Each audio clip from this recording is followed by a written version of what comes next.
Hello guys, welcome back to my channel. ఈరోజు మనం ఏం మాట్లాడుకుందామంటే ఆస్ట్రేలియాలో అకామిడేషన్ ఎక్కడ ఫైండ్ చేయాలి, ఎలా ఫైండ్ చేయాలి, ఏ సిటీస్లో అకామిడేషన్ ప్రైజెస్ ఎంతెంత ఉన్నాయి, వీటి గురించి మాట్లాడుకుందాం. ఫస్ట్ అయితే ఆ సబ్స్క్రైబ్ బటన్ అట్లా నొక్కేసేయండి. దాంతోపాటు ఆ లైక్ సింబల్ని కూడా కొట్టేసేయండి. నాకు కొంచెం మోటివేషన్ పెరుగుతుంది అనమాట. ఫైనల్గా ఎలాగోలాగా చేసేసి ఆస్ట్రేలియాకి వీసా అయితే వచ్చేసింది. సో ఇప్పుడు నెక్స్ట్ స్టెప్ ఏముంటుందంటే అందరి మైండ్లో ఇదే రన్ అవుతూ ఉంటుంది, అకామిడేషన్. అక్కడికి వెళ్ళి ఎవరితో ఉండాలి, అసలు ఇల్లు ఎలా ఫైండ్ చేయాలి, నీకు గనక ఎవరో తెలియని వాళ్ళు ఉన్నారనుకో ఆస్ట్రేలియాలో, అసలు నా పరిస్థితి ఏంటి అని ఆలోచిస్తారనమాట. సో మనం అసలు ఎన్ని టైప్స్ ఆఫ్ అకామిడేషన్స్ ఉంటాయో అక్కడ నుంచి స్టార్ట్ చేద్దాం. ఫస్ట్ థింగ్ యూనివర్సిటీ అకామిడేషన్ అనమాట. యూనివర్సిటీ అకామిడేషన్ ఎలా ఉంటుందంటే ది మోస్ట్ ఎక్స్పెన్సివ్ అనమాట. ఎవరైతే బాగా డబ్బులు ఉన్నాయో, లేదు నేను యూనివర్సిటీకి ఇలా అతుక్కొని ఉండాలనుకుంటారో వాళ్ళు అక్కడ అకామిడేషన్లో ఉండొచ్చు. వాళ్ళే కాకుండా ఇంకొక కేటగిరీ కూడా ఉంటుంది, చదువు బిడ్డలు అనమాట.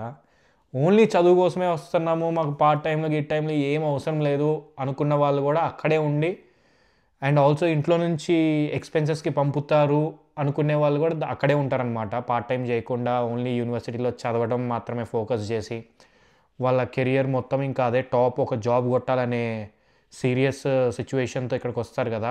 సో అలాంటి వాళ్ళ గురించి మాట్లాడుతున్నా. సో వాళ్ళు ఎప్పుడూ ఆ యూనివర్సిటీకి అతుక్కొనే ఉంటారు. అండ్ ఏమవుతున్నా, ఏ ఈవెంట్స్ అవుతున్నా, ఏమవుతున్నా కానీ కన్వీనియంట్గా ఉంటుంది కదా వెళ్ళటానికి. సో అదే అకామిడేషన్ ప్రిఫర్ చేస్తారు. అండ్ ఇప్పుడు ఈ అకామిడేషన్ గురించి డీప్గా డిస్కస్ చేసుకుందాం మనం. యూనివర్సిటీ అకామిడేషన్ అంటే యూనివర్సిటీ లోపల రూమ్స్ ఇవ్వరు. యూనివర్సిటీ పక్కన స్కేప్స్ లాగా ఉంటాయి అనమాట, అపార్ట్మెంట్స్ లాగా ఉంటాయి. సో దాంట్లో ఉంటారు. వాకబుల్ డిస్టెన్స్ ఉంటుంది యూనివర్సిటీకి. సో ఇలాంటి వాటిల్లో బెనిఫిట్స్ ఏంటంటే నేను ఇందాక చెప్పినట్టు చదువు బిడ్డలకు కానీ, లేదా ఎవరైతే ఓన్లీ ఫోకస్ నాకు స్టడీసే అన్న వాళ్ళకి ఇవి కొంచెం బెటరే, కానీ the most expensive.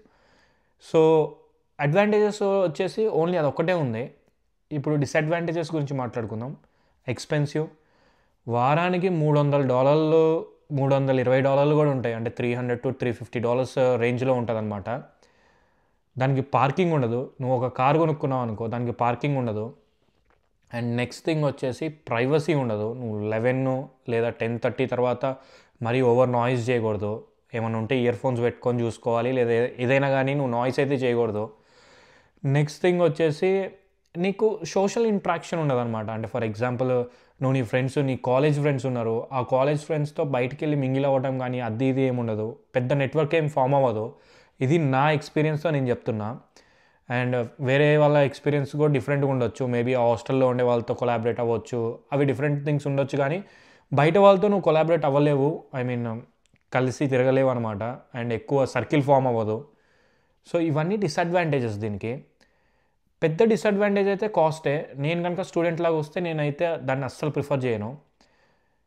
Until and unless, ఇది నేను 99% పీపుల్ గురించి చెప్తున్నా. 1% పీపుల్ ఎవరైతే ఉంటారో వాళ్ళ ఎగ్జెంప్షన్ అనమాట ఈ కేటగిరీ నుంచి. 99% ఏంటంటే చదువుతో పాటు పార్ట్ టైం కూడా చేసుకోవాలి. చదువే కాకుండా అది కూడా ఒక ఫోకస్ లాగా పెట్టుకుంటారు కాబట్టి వాళ్ళ ఫీజు కూడా పే చేసుకోవాలని చెప్పేసి పార్ట్ టైమ్స్ చేస్తూ ఉంటారు కదా ఎక్కువ అవర్స్. సో వాళ్ళ గురించి చెప్తున్నా. ఇది మీకు అస్సలు సూటబుల్ కాదు యూనివర్సిటీ అకామిడేషన్. సెకండ్ కేటగిరీ గురించి మాట్లాడదాం. వీళ్ళు ఎలా అంటే గుంపులుగా వస్తారనమాట. అంటే 5-6 పీపుల్ కానీ, లేదు 7-8 పీపుల్ అయినా అవ్వచ్చు. సో ఇలాంటి వాళ్ళ గురించి ఇప్పుడు తగలబెడుతున్నా, వినండి. సో ఇక్కడ ఏంటంటే ప్రాబ్లం, మీకు ఒక ప్రైవేట్ ఇల్లు కావాలమ్మా. బేసికలీ మీకు ఒక ప్రైవేట్ ఇల్లు కావాలంటే అది పాసిబుల్ కాదు. డైరెక్ట్ మీరు వెళ్ళిపోయి రియల్ ఎస్టేట్ అనే యాప్లో కానీ వీటిలో అప్లై చేస్తే ఎవడివ్వడు. ఎందుకంటే మీకు ఆల్రెడీ హిస్టరీ ఉండాలి దాంట్లో. కనుక మీకు ఇల్లు కావాలంటే మీరు ఇన్స్పెక్షన్స్కి వెళ్ళాలి, అండ్ మీ ప్రొఫైల్ పిక్ అవ్వాలి, చాలా ప్రాసెస్ ఉంటుంది. సో అవన్నీ కావు కాబట్టి ఇక్కడ మీకు ఉండే రెండు ఆప్షన్స్. ఒకటి, మీరు ఇక్కడ ఆస్ట్రేలియాలో ఉన్న ఎవరో ఒకరిని అయితే పట్టుకోవాలి. అలా అని చెప్పేసి అందరు నన్ను పట్టుకోకండి, నేను అందరికి ఇల్లు చూసి పెట్టలేను. సో ఎవరో ఒకరిని పట్టుకుంటే వాళ్ళు ఏం చేస్తారంటే కమ్యూనిటీ గ్రూప్స్ ఉంటాయి. మీరు హిందీ వాళ్ళు అయితే హిందీ కమ్యూనిటీ వాళ్ళని పట్టుకోండి, తెలుగు వాళ్ళు అయితే తెలుగు కమ్యూనిటీ వాళ్ళని పట్టుకోండి. ఆ కమ్యూనిటీ గ్రూప్స్లో రోజు సరే రోజు కాకపోయినా కానీ 2 రోజులకు ఒకసారో 3 రోజులకు ఒకసారో ఏదో ఒక ఇల్లు ఖాళీ ఉంది, ఇక్కడ ఇల్లు ఖాళీ ఉంది, అక్కడ ఇల్లు ఖాళీ ఉందని చెప్పేసి మెసేజెస్ వస్తాయి. ఆ మెసేజెస్ మీకు ఫార్వర్డ్ చేస్తారనమాట.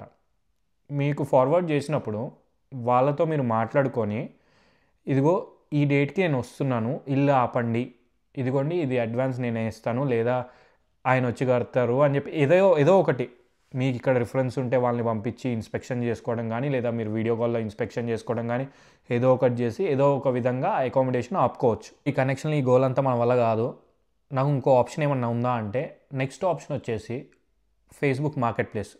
ఫేస్బుక్ మార్కెట్ ప్లేస్లో ప్రాబబిలిటీ మరి 100% అని చెప్పలేను, 50% ప్రాబబిలిటీ వేసుకోండి. మీకు మొత్తం ఇల్లు దొరికే ప్రాబబిలిటీ ఓన్లీ 50%. రూమ్స్ అయితే దొరుకుతాయి, 100% గ్యారంటీ అది. బట్ హౌసెస్, ప్రైవేట్ హౌసెస్ దొరకడం కొంచెం కష్టము, కానీ ట్రై చేయండి. ఎందుకంటే వెతికితే దొరకందంటూ లేదు. వెతుకు, నీకు దొరికేంత వరకు వెతుకు. ఇంపార్టెంట్ పాయింట్ చెప్దాం అనుకుంటున్నా, మీరు ఆస్ట్రేలియాకి ఒక 2 వీక్సో 3 వీక్సో రావడానికి ఉందనగా అప్పుడు ఆ టైంలో కాంటాక్ట్ అవ్వండి. అంతేగాని నేను ఇప్పుడు 4th ఇయర్ లాస్ట్ సెమిస్టర్లో ఉన్నాను, నెక్స్ట్ ఇయర్ వస్తున్నాను, సో ఇప్పుడే కాంటాక్ట్ అవుతా అని చెప్పి సంవత్సరం ముందు కాంటాక్ట్ అవ్వకండి.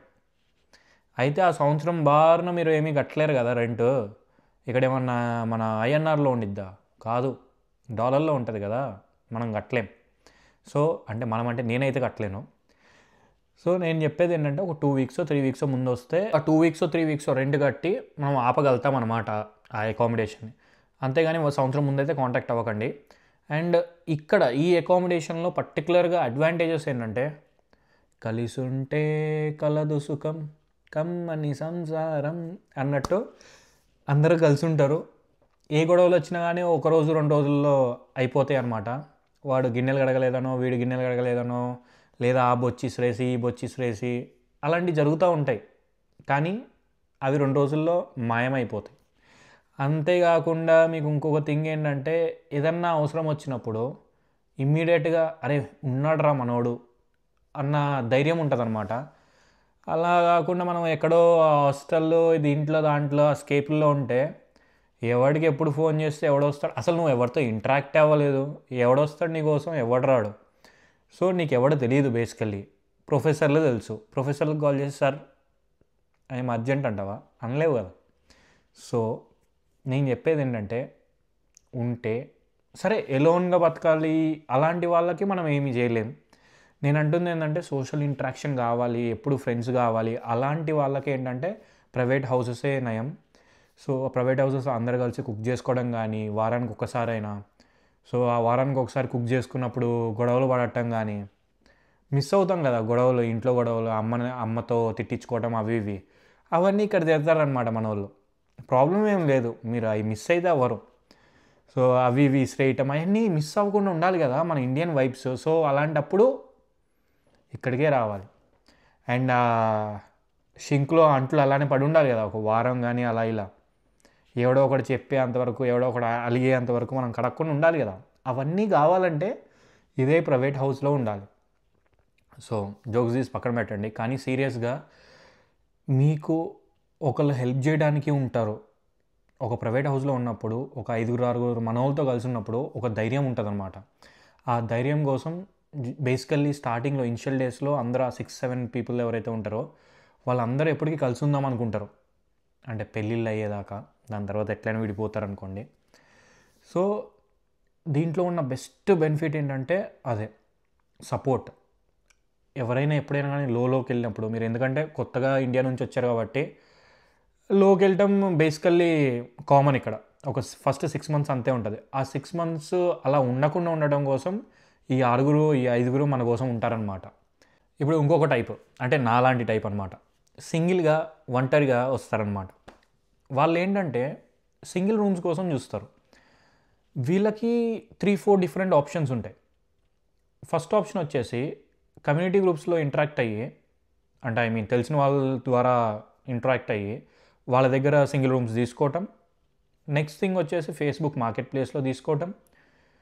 లేదు ఇంకొకటి వచ్చేసి ఫ్లాట్మేట్స్ అని డిఫరెంట్ వెబ్సైట్స్ ఉంటాయి అన్నమాట. సో ఆ వెబ్సైట్స్లో ఎవరెవరు ఉన్నారో ఆ రూమ్లో, ఎన్ని రూమ్స్ ఉన్నాయి ఆ ఇంట్లో, సో నాకు అది సూటబుల్ అవుతుందా అవ్వదా, ఇవన్నీ చెక్ చేసుకొని వాళ్ళకి అడ్వాన్స్ పే చేసి అక్కడ అకామిడేషన్ ఆపుకోవటం అనమాట.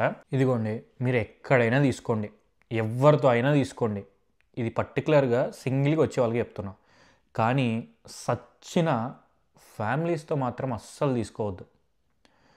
వాళ్ళు పెట్టే టార్చర్కి ఆస్ట్రేలియా వదిలి వెళ్ళిపోదాం అనిపిస్తుంది మీకు. అరే నాయన, ఇప్పుడు నా ఫ్రెండ్ ఉన్నాడు, ఇంతకుముందు ఒక 6 months 7 months ఉన్నాడనమాట.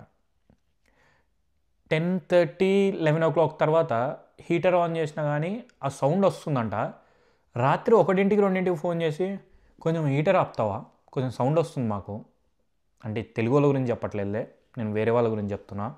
కానీ మన దాంట్లో కూడా ఎవరో ఒకరు అట్లా ఉంటారు కదా. సో ఫ్యామిలీతో అయితే తీసుకోవద్దు. బ్యాచిలర్స్ ఉంటే ఏమవుతుందంటే మీకు, మీ స్టూడెంట్ లైఫ్లో బ్యాచిలర్స్తో ఉండటమే బెటర్. ఫ్యామిలీస్తో ఎంత అవాయిడ్ చేస్తే అంత మంచిది. వాళ్ళతో పంచాయతీ ఎట్లుంటుందంటే, ఇల్లు క్లీన్ చేయలేదంటారు, ఇల్లు క్లీన్ చేసినా కానీ క్లీన్ చేయలేదంటారు. ఎందుకంటే వాళ్ళ ఎక్స్పెక్టేషన్ ఎట్లుంటుంది ఫ్యామిలీ వాళ్ళది, ఇలా మరకలు ఉండకూడదు, నిర్మా వాషింగ్ పౌడర్ నిర్మా అన్నట్టు ఉండాలన్నమాట.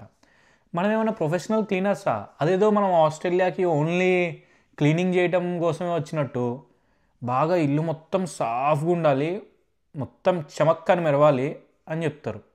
ఇదేం బాధరా నాయనా అనిపించింది. మనమా బయటికి వెళ్దామంటే 6 నెలల కాంట్రాక్ట్ రాసామా. కొన్ని ఇంట్లో రిస్ట్రిక్షన్స్ ఉంటాయి, నువ్వు చికెన్ కుక్ చేసుకోకూడదు, నువ్వు మళ్ళీ ఇది కుక్ చేయొద్దు, అది కుక్ చేయొద్దు, ఈ టైం తర్వాత మళ్ళీ కుక్ చేయొద్దు, అది ఇది రిస్ట్రిక్షన్స్ ఉంటాయి. ఈ రిస్ట్రిక్షన్స్ అని మనం పడలేమన్నమాట. మనం ఎప్పుడు పడితే అప్పుడు కుక్ చేసుకుంటాం. మన షిఫ్ట్ ఒక్కో రోజు ఒక్కో టైమింగ్ ఉంటుంది. సో ఎప్పుడు కుక్ చేసుకుంటామో ఎప్పుడు కుక్ చేసుకోమో మనమే తెలియదు. ఇప్పుడు మా ఇంట్లో ఒకడు ఉంటాడు, 2ంటికి కుక్ చేస్తాడు రాత్రి.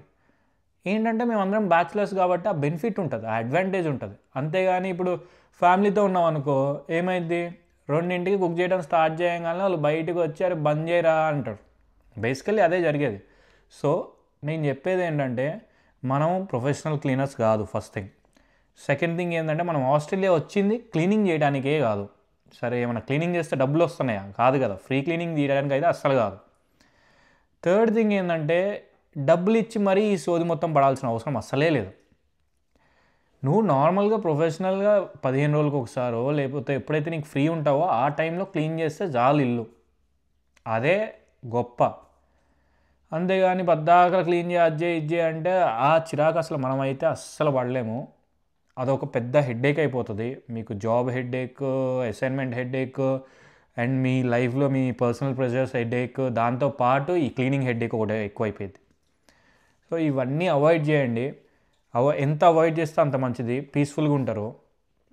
అండ్ ఈ చిన్న చిన్న గొడవలు ఎక్కడికి వెళ్ళినా ఉంటాయన్నమాట. ఒకవేళ మీరు ఫ్యామిలీతో ఉండకపోయినా కానీ నార్మల్గా ఏదైనా ఇండియన్ స్టూడెంట్స్తోనే సింగిల్ రూమ్ షేర్ చేసుకున్నా, లేదా వేరే కంట్రీ వాళ్ళతో సింగిల్ రూమ్ షేర్ చేసుకున్నా, ఈ చిన్న చిన్న గొడవలు ఎక్కడైనా ఉంటాయి.